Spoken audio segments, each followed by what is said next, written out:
As I started to explore my art style and paint in fuller illustrations for the past couple of months, there has only been one question on my mind, which is, how do people paint with such sexy colors? Hi, my name is Veda, also known as sakuraopal here on YouTube and on Instagram as well, and today I'll be bringing you guys along on my journey of figuring out this age-old question. Also, a big thank you to CLASS101, an online learning platform from South Korea, for reaching out and sponsoring this video. More on that later.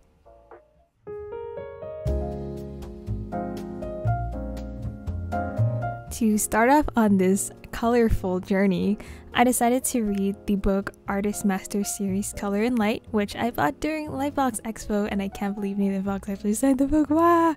The book raised a lot of interesting points going deep into color theory. Now, I don't have the time to go through and sit for every single detail that the book talks about, but I do have a video where I touch upon the basics of color theory. If you would like to check it out, the link is in the description. The number one takeaway from learning from these masters is the importance of design and values over hues. Ironic, right? Since I'm trying to improve in color, but the book is telling me that design is more important. The book also emphasizes contrast and harmony, as our brains conceive things by making comparisons to its surroundings, which explains why so many of my favorite colored paintings are often not the exact color it's meant to be. To quote, "Our goal is not to reproduce exactly what we see. We should aim to heighten what we care about in the subject, and understanding the subjectivity of our vision can help us use it to our advantage for a greater clarity of purpose in our work." I really highly recommend reading the book in its entirety. I've only spilled like the most important points, but the book is super helpful, so please go check it out. Anyways, with these key points in mind, I wandered onto the next part of my color exploration.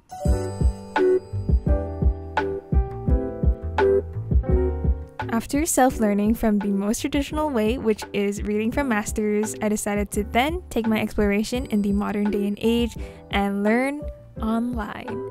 However, I did not know where to begin until CLASS101 reached out, which segues to the next portion of this video. So, CLASS101 is South Korea's #1 online learning platform with more than 4.4 million users, providing classes with almost any topic you can find, from food to music to lifestyle and so much more. Of course, I went ahead to the drawing category and decided to take some online classes about color there. Just on the topic of color alone, there were so many classes to choose from, but ultimately I decided to take Color and Painting Techniques, a lazy artist guide to choosing and blending colors by semi and developing your unique color aesthetic for anime illustration by Kira.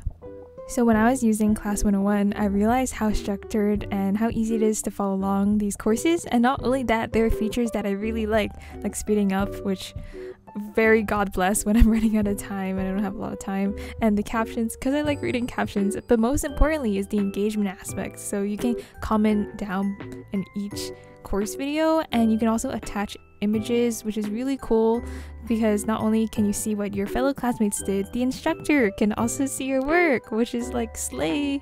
And I actually had my own small series of teaching drawing here on YouTube as well. Little self plug, but it was really fun being on the other side where I got to be a student and learn from more people, because obviously each artist has a lot to learn no matter which level you are, and I genuinely learned so much from these courses, and I 100% checking out the courses I mentioned earlier, but there are so many more courses on CLASS101, so go check it out. From these classes, the most important thing I learned was how to build your hues and saturations off the design, which is the values. So just like the book said, it is very crucial to have a subject or a form first. Before I explain this in more detail, let me define what hue, saturation, and value is. Value is a color's lightness or darkness, which you can typically see like this. With value, we see where the light is and where the shadow is in a painting, and shadow is the absence of light. Hue is the position of the color on a rainbow. Red has the longest wavelength, which means it has the least energy, and violet has the shortest wavelength, which means it has the most energy. Wow, science! Each hue has a different value. If you take the colors of the rainbow and put a grayscale on it, you can see each color can be lighter or darker, even with 100% hue, which is really cool, and I'll be talking more about that later. Finally, saturation is the intensity of a certain hue. This is different from tinting or shading, which is adding black or white to a color. If you do digital art, you probably know this already, and if you're like me, you'll always end up messing with the hue, saturation, brightness bar in Procreate. But yeah, those are the 3 things in color that every artist should know about. Definitions aside, another thing I learned which was really useful was establishing the direct light color and the ambient light color. With this, you can form a harmonious color palette based on the color you choose by tinting your original color palette towards the ambient light color, which gives it a more cohesive and harmonious look, which I didn't know about, which really I feel like helped me later on when I explain the next part.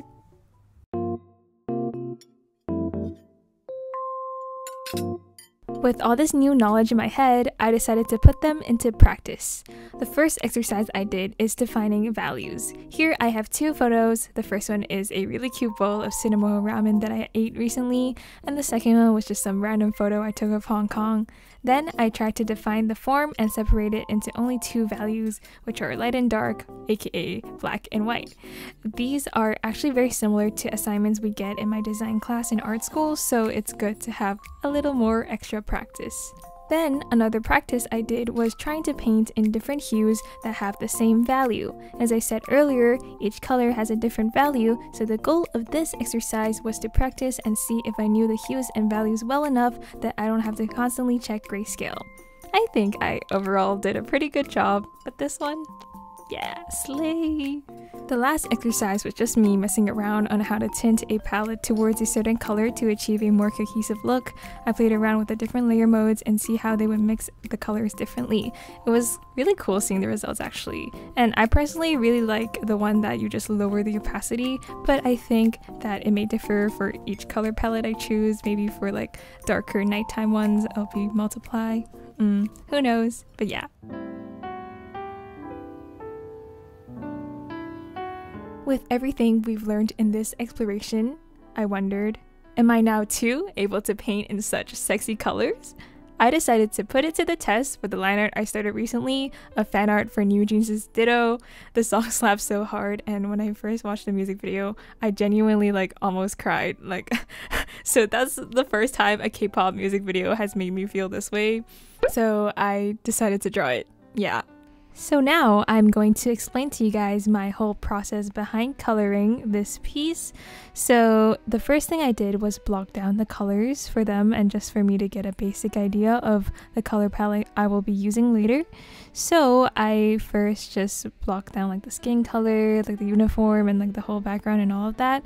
I usually have already a set color scheme I go for. For example, if you haven't noticed already, all my skin colors tend to be very pinkish, and all my white, quote-unquote white, is actually a really warm gray and stuff like that. But then afterwards, instead of diving deep into the painting and coloring process immediately, which was what I usually do, instead this time I really thought to myself what the direct light color and what the ambient light color was going to be of this painting. So I decided for this I wanted the direct light color to be this bluish greenish light, which will be coming out from the window and will be hitting the back of the girls, and the over ambient lighting will be this really warm yellowish color, because the whole song or this scene is just very nostalgic and warm, and I wanted to go for therefore a warmer color palette.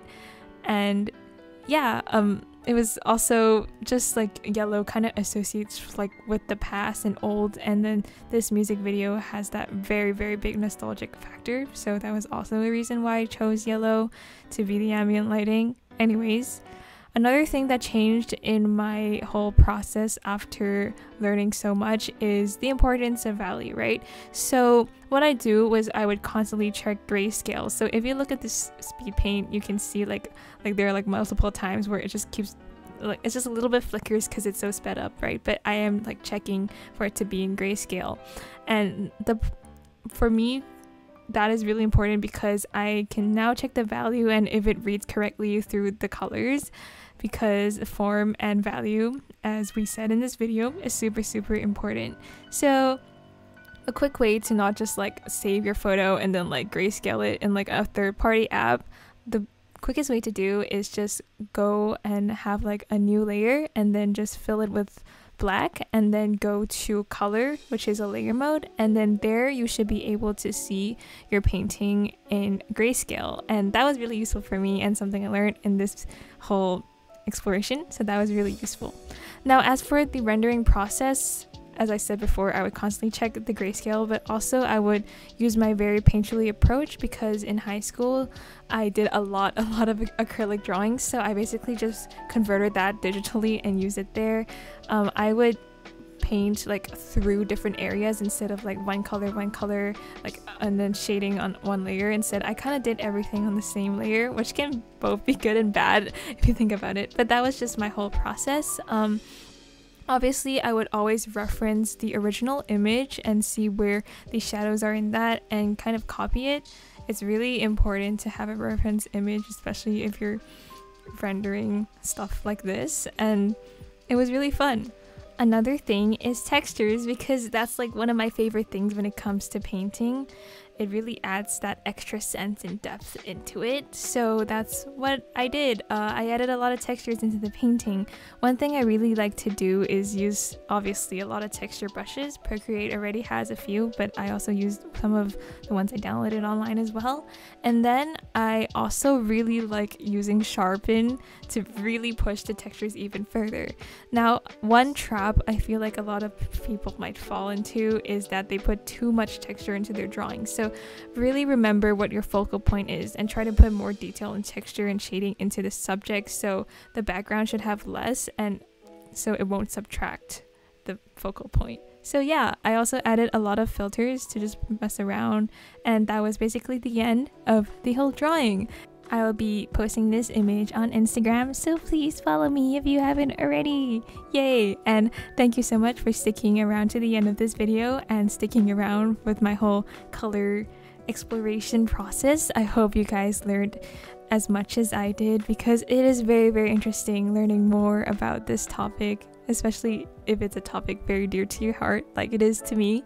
So yeah, thank you so much, and see you in the next video. On also happy 2023. Bye bye.